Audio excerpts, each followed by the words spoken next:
PM Modi ने देश की सत्ता संभालते हुए जब पहली बार 2015 में संयुक्त अरब अमीरात की यात्रा पर गए थे, तब उस समय चीनी मीडिया ने तंज कसते हुए कहा था कि भारत पहले अपने देश के हालात को संभाले, तब उसके बाद अरब देशों की यात्रा के बारे में सोचे। लेकिन उसके बाद पीएम मोदी ने जो भी किया उसके बारे में किसी ने सोचा भी नहीं था, क्योंकि ठीक 2 साल बाद यानी कि 2017 में पीएम मोदी ने पूरी दुनिया को चौंकाते हुए इजराइल की यात्रा पर चले गए और यह पहला मौका था जब कोई प्रधानमंत्री इजराइल की यात्रा पर गया हो। लेकिन तब उस समय भी चीन ने कहा था कि भारत जिन हालात को संभाल पाने में सक्षम नहीं है, उन रास्तों पर आगे बढ़ते हुए खुद के पैरों पर कुल्हाड़ी मारने की गलती कर बैठा। लेकिन आज भारत ने उसी तंज पर ऐसा तमाचा मारा जिसके बारे में चीन ने शायद सोचा भी नहीं था, क्योंकि पीएम मोदी ने 2015 में संयुक्त अरब अमीरात और 2017 में इजराइल की यात्रा पर गए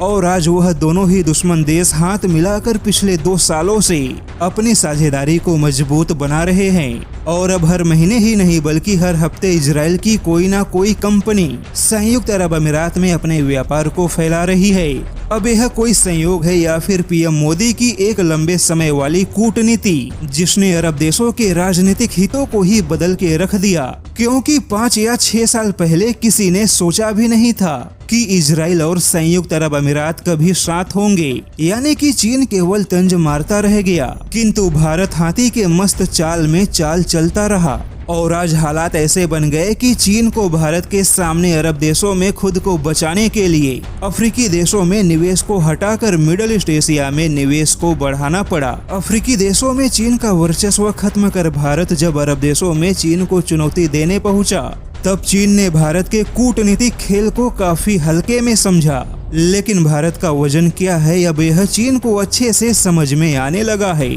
और अब चीन की बौखलाई मीडिया मिडिल ईस्ट एशिया में भारत के खिलाफ प्रोपेगेंडा फैला रही है।